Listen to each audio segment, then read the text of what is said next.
혹시 당신이 매일 건강을 위해 걷는 그 길이 사실은 낭떠러지로 향하는 내리막길일 수 있다는 사실을 알고 계십니까?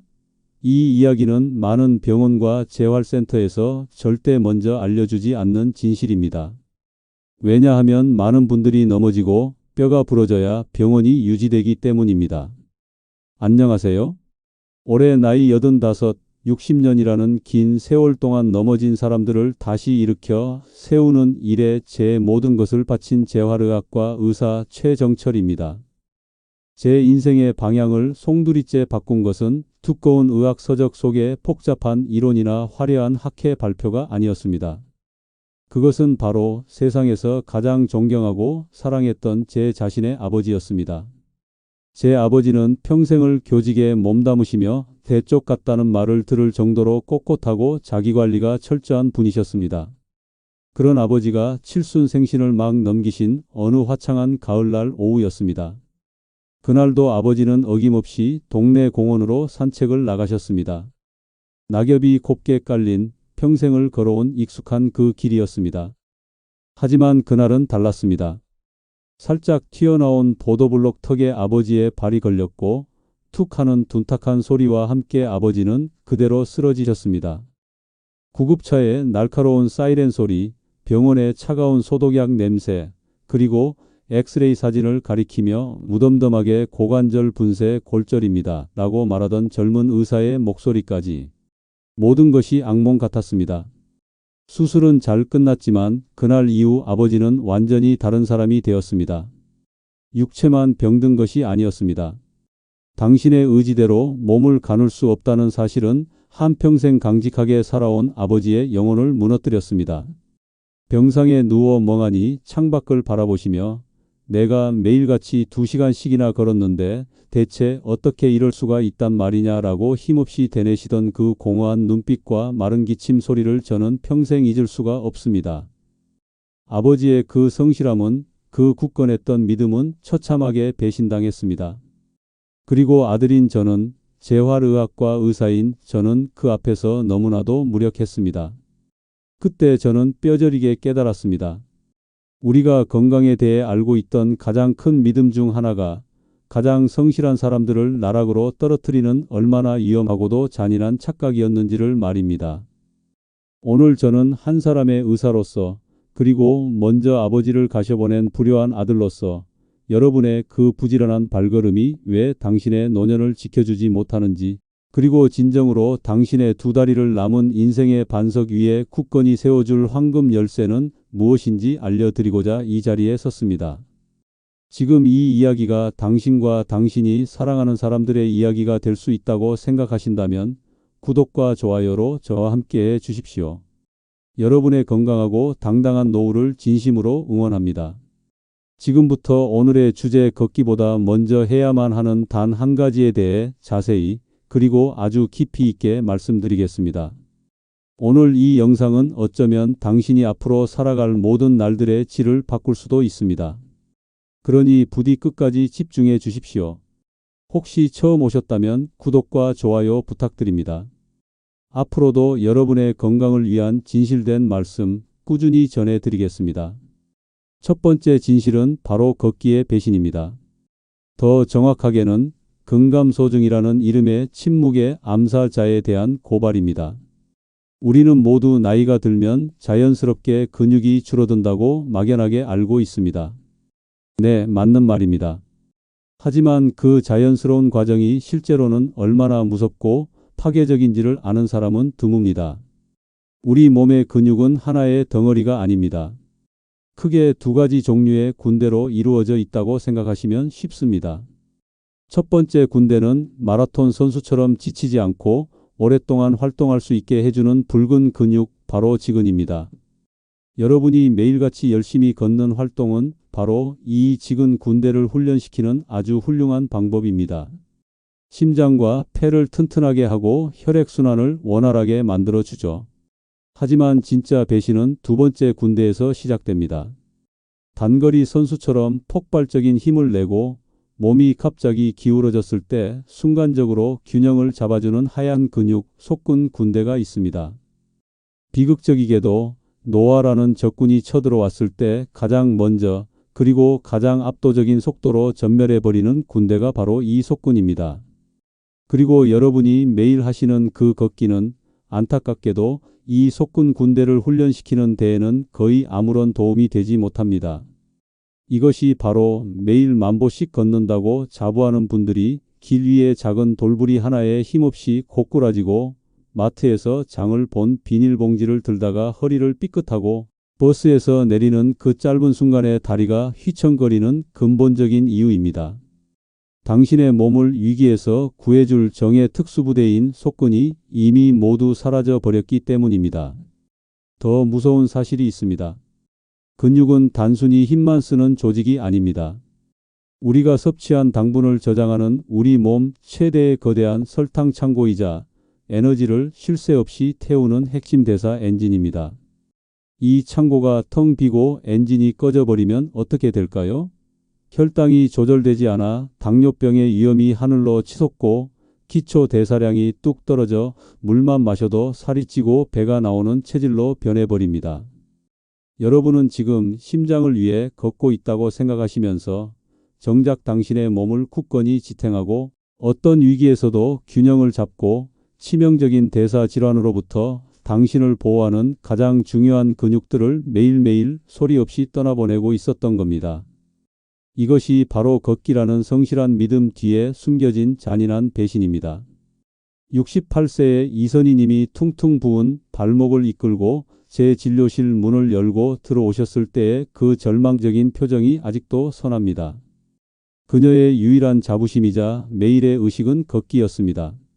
동네 하천변을 아침 저녁으로 2시간씩 스마트폰의 만복의 숫자가 녹색으로 바뀌는 것을 확인하지 않으면 하루를 제대로 보낸 것 같지 않다고 하실 정도였으니까요.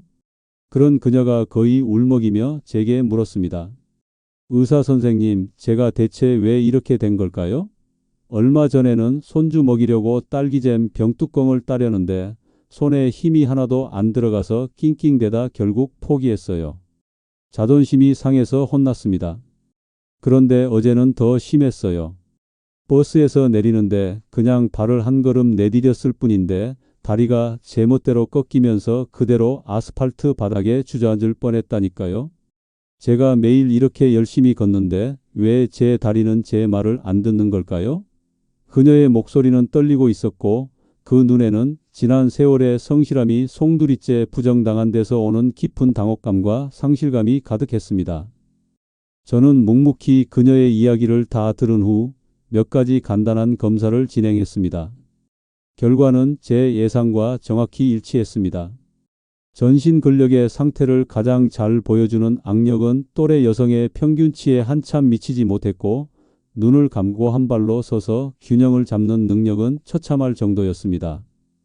저는 차트를 보여드리며 최대한 쉽고 부드러운 목소리로 설명했습니다. 이선희님, 선희님은 지난 몇 년간 단 하루도 빠짐없이 성실하게 운동하셨습니다. 정말 대단한 일입니다. 하지만 안타깝게도 반쪽짜리 운동만 하고 계셨던 겁니다. 걷기로 심장과 폐라는 엔진은 최고급으로 관리하셨지만 정작 자동차의 바퀴와 현가장치에 해당하는 속군이라는 부품이 완전히 사가 없어지는 것을 미처 모르셨던 겁니다. 저는 그녀에게 집에서 지금 당장 해볼 수 있는 자가 진단법을 알려드렸습니다. 의자에 앉았다가 팔에 도움 없이 한 발로만 일어나 보기. 이선희님은 일어나려 안간힘을 썼지만 엉덩이가 의자에서 떨어지지 않았습니다. 그 순간 이론으로만 듣던 속군의 소실이 바로 자신의 몸에서 일어나고 있는 현실이라는 것을 깨달은 듯 그녀의 얼굴이 하얗게 질렸습니다. 그 짧은 순간의 충격과 작은 실패가 그녀가 걷기라는 맹목적인 믿음의 껍질을 깨고 나와 자신의 몸을 제대로 들여다보기 시작한 위대한 전환점이 되었습니다. 두 번째 진실은 이처럼 속절없이 무너지고 있는 당신의 몸을 다시 일으켜 세울 2개의 거대한 기둥을 박는 방법에 대한 이야기입니다. 그것은 바로 의자 스쿼트와 발뒤꿈치 들기입니다. 헬스클럽에 번쩍이는 기계나 값비싼 개인 교습이 필요한 것이 아닙니다. 여러분의 집, 거실, 부엌, 바로 그 자리에서 지금 당장 시작할 수 있는 가장 기본적이면서도 가장 강력한 두 가지 운동입니다. 먼저 의자 스쿼트는 우리 몸의 대통령이라 할 수 있는 허벅지 앞쪽 근육 대퇴사두근과 엉덩이 근육 둥근을 직접적으로 되살리는 최고의 명약입니다. 이 두 근육은 우리 몸에서 가장 큰 근육들로 우리가 소파에서 일어나고 화장실에 앉고 계단을 오르고 버스에 타는 모든 일상적인 동작의 핵심 엔진 역할을 합니다. 나이가 들수록 이런 간단한 동작들이 점점 힘겨워지는 것은 바로 이 엔진의 출력이 떨어졌기 때문입니다. 스쿼트를 통해 이 근육들을 다시 단련하는 것은 마치 덜덜거리는 낡은 경차의 엔진을 힘 좋은 새 엔진으로 교체하는 것과 같습니다. 그뿐만이 아닙니다. 두툼하고 튼튼하게 재건된 허벅지 근육은 우리가 걷거나 뛸 때 무릎 관절로 가는 모든 충격을 흡수하는 최고급 천연 완충 장치가 되어 당신을 지긋지긋한 무릎 통증의 고통에서 해방시켜 줄 것입니다. 다음으로 발뒤꿈치 들기는 흔히 제2의 심장이라 불리는 종아리 근육을 집중적으로 단련하는 운동입니다. 종아리는 단순히 발목을 움직이는 근육이 아닙니다. 우리가 땅을 팍차고 앞으로 나아가는 마지막 추진력을 만들어내는 작은 로켓 부스터와도 같습니다. 이 부스터가 약해지면 걸음걸이가 힘이 없고 발을 질질 끌게 됩니다. 하지만 종아리의 진짜 중요한 역할은 따로 있습니다. 중력에 의해 우리 몸 가장 아래쪽으로 쏠린 혈액을 다시 심장으로 강력하게 펌프질에 되돌려 보내는 것입니다. 이 펌프가 고장나면 다리가 퉁퉁 붓고 혈액순환이 되지 않아 저리고 자다가 쥐가 나서 비명을 지르며 깨게 되는 것입니다. 발뒤꿈치 들기를 꾸준히 하는 것만으로도 이 모든 불편한 증상들이 마법처럼 개선될 수 있습니다. 평생을 백화점에서 서서 일하는 직업을 가지셨다는 75세 박진우님은 그 후유증으로 지긋지긋한 다리 부종과 밤마다 종아리를 쥐어짜는 듯한 야간 경련 때문에 10년 넘게 잠을 설치는 것이 일상이었습니다. 그가 가장 좋아하던 소일거리인 동네 재래시장 구경도 포기한 지 오래였습니다. 시끌벅적한 시장 분위기는 좋았지만 채소 가게 앞에 낮은 플라스틱 좌판 의자에 한번 앉으면 다른 사람의 부축 없이는 일어나는 것이 너무나 큰 고역이었기 때문입니다. 내가 이 나이에 남들한테 짐이 되는구나. 그 자괴감이 그를 시장에서 멀어지게 만들었습니다. 저는 박진우님께 아주 간단한 두 가지 숙제를 내드렸습니다. 아침 저녁으로 설거지를 하실 때마다 싱크대를 잡고 발뒤꿈치를 천천히 20번씩 들어 올리고 텔레비전에서 가장 좋아하는 드라마를 볼 때 중간에 광고가 나오는 딱 그 시간 동안만 의자 스쿼트를 10번씩 하시라는 것이었죠. 처음에는 에이 의사 양반. 이게 뭐 운동이 되겠어. 라며 반신반의하던 그분이었습니다.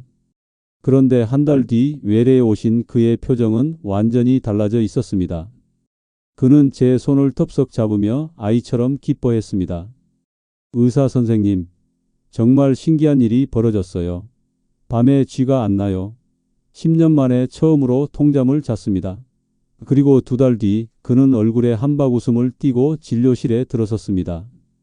퉁퉁 부어 코끼리 다리 같던 그의 다리는 눈에 띄게 붓기가 가라앉아 있었고 얼마 전에는 그토록 가고 싶었던 동네 재래시장에 가서 단골 채소 가게 주인과 한참을 떠들다 왔다고 어린 아이처럼 자랑하셨습니다. 그를 가장 기쁘게 한 것은 좌판 의자에서 아무렇지도 않게 벌떡 일어나는 자신의 모습에 채소 가게 주인이 아이고 박 선생님, 다리에 뭘 드셨길래 이렇게 힘이 좋아지셨수? 라며 놀라던 그 순간이었다고 합니다. 박진우님은 제게 말했습니다. 선생님, 이제야 제 두 다리가 땅에 단단히 뿌리를 내린 것 같습니다. 예전에는 구름 위를 걷는 것처럼 불안했는데 이제는 땅의 기운이 발바닥을 통해 그대로 전해지는 기분입니다. 그 한마디에 저는 재활의학과 의사로서 느낄 수 있는 가장 큰 보람과 희열을 느낍니다. 이 두 개의 사소해 보이는 운동이 한 사람의 잃어버렸던 일상과 자신감 그리고 삶의 존엄성까지 되찾아준 것입니다. 세 번째 진실은 이제 단단히 세워진 두 개의 기둥 위에 흔들리지 않는 지붕을 얻는 움직이는 훈련에 대한 이야기입니다. 바로 런지 앞으로 내딛기와 탄력 밴드 운동입니다. 제자리에서 하는 근력 운동이 튼튼하고 질 좋은 벽돌을 하나하나 구워내는 과정이었다면 지금부터의 이 움직이는 훈련은 그 벽돌들을 정교하게 쌓아 올려 실제 비바람을 막아줄 튼튼한 집을 짓는 과정과 같습니다. 런지는 단순히 다리 근력을 키우는 것을 훌쩍 뛰어넘어 우리 몸의 균형 감각 그 자체를 직접적으로 훈련시키는 최고의 기능성 운동입니다. 한 발을 앞으로 내디디며 체중을 이동시키는 그 순간 우리 몸은 넘어지지 않기 위해 허벅지, 엉덩이, 종아리는 물론 배와 허리의 코어 근육까지 수십 개의 크고 작은 근육들을 동시에 사용하며 필사적으로 중심을 잡습니다. 이 과정에서 우리 뇌 속에 잠자고 있던 고유 수용성 감각이라는 특별한 센서가 다시 활성화됩니다. 이 센서는 내 몸의 각 부분이 지금 공간 어디에 위치해 있는지, 땅은 평평한지 기울어졌는지를 실시간으로 파악하는 우리 몸의 내부 내비게이션 시스템입니다. 나이가 들수록 이 내비게이션의 신호가 약해지기 때문에 비틀거리게 되는 것인데 런지 훈련은 이 시스템을 다시 정밀하게 조율하고 업그레이드하는 것과 같습니다. 이것이 바로 혼잡한 시장 길을 걷거나 예상치 못한 장애물을 피해야 할 때 우리를 넘어지지 않게 구해주는 결정적인 능력의 원천입니다. 탄력 밴드는 특히 무릎이나 허리 통증으로 인해 아령 같은 무거운 기구를 들기 어려운 분들에게 신이 내린 선물과도 같은 도구입니다. 밴드는 처음부터 관절에 큰 부담을 주지 않고 근육이 늘어나는 마지막 지점에서 가장 큰 저항을 제공하는 점진적 저항의 특징을 가집니다. 이는 관절을 보호하면서 근육을 가장 안전하고 효과적으로 자극할 수 있다는 의미입니다. 앉아서도 누워서도 상체와 하체, 몸통 근육까지 우리 몸의 거의 모든 부위를 자유자재로 단련할 수 있는 가장 실용적이고도 현명한 방법입니다. 저는 제 아버지가 고관절 수술 후 힘겹게 재활하시던 그 시간들을 단 하루도 잊을 수가 없습니다. 수술 후 아버지는 걷는 것 자체를 병적으로 두려워하셨습니다. 다시 넘어질 것이라는 끔찍한 공포가 아버지의 발목에 보이지 않는 족쇄를 채우고 있었습니다. 저는 병실의 차가운 침대 난간을 잡게 하고 아버지의 떨리는 손을 잡고 아주 작은 보폭의 런지를 함께 시작했습니다. 아버지, 괜찮아요. 제가 옆에 있잖아요. 딱 한 걸음만, 아주 조금만 앞으로 내디뎌 보세요. 처음에는 사시나무 떨듯 떨며 한 걸음조차 떼지 못하시던 아버지의 다리는 일주일, 2주일이 지나며 아주 조금씩 안정을 찾아갔습니다. 문고리에 탄력 밴드를 걸고 의자에 앉아 함께 등 뒤로 당기는 상체 운동을 할 때였습니다. 힘겨워하시면서도 땀 흘리는 당신의 얼굴에 수술 후 처음으로 희미한 웃음꽃이 피어나는 것을 보았습니다. 아버지는 거친 숨을 몰아쉬며 제게 말씀하셨습니다. 아들아, 이거 참 신기하구나. 꼭 몸속에서부터 다시 힘이 차오르는 것 같구나. 그 순간 저는 다시 한번 깨달았습니다. 재활이란 단순히 굳어버린 근육과 관절을 기계적으로 살리는 기술이 아니라는 것을, 그것은 한 사람의 꺼져가던 삶에 대한 희망과 잃어버렸던 자신감의 불씨를 정성껏 불어넣어 다시 살리는 과정이라는 것을 말입니다. 이제 말씀을 마무리할 시간이 되었습니다. 오늘 저는 여러분께 걷기라는 성실한 믿음 뒤에 숨겨진 잔인한 배신과 그 배신으로부터 당신을 구해낼 4가지 핵심 운동을 말씀드렸습니다. 부디 기억하십시오. 걷기만 하는 것은 벌판에 앙상한 기둥만 몇 개 세워놓는 것과 같습니다. 그 기둥만으로는 세월의 비바람을 절대 막아낼 수 없습니다. 의자, 스쿼트와 발뒤꿈치 들기로 튼튼한 벽을 세우고 런지와 밴드 운동으로 견고한 지붕을 얹고 따뜻한 창문을 내야 비로소 당신의 몸이라는 집이 완성됩니다. 당신의 몸을 그저 비바람만 겨우 막는 위태로운 쉼터가 아닌 어떤 풍파에도 끄떡없는 따뜻하고 안락하며 활기 넘치는 당신 영혼의 안식처로 만드십시오. 더 이상 미루지 마십시오. 나중에 내일부터라는 말은 당신의 근육이 사라지는 속도를 절대 늦춰주지 않습니다. 이 영상이 끝나면 지금 당장 그 자리에서 일어나 튼튼한 의자 옆에 서서 스쿼트 10개만 시작해 보십시오. 당신의 몸은 내일 아침 당신이 내디딘 그 위대한 첫걸음에 분명히 감사하다고 이야기할 겁니다. 오늘 어떤 한 가지를 바꿔보시겠습니까? 당신의 건강하고 당당한 100세를 응원하며 긴 이야기 들어주셔서 진심으로 감사합니다.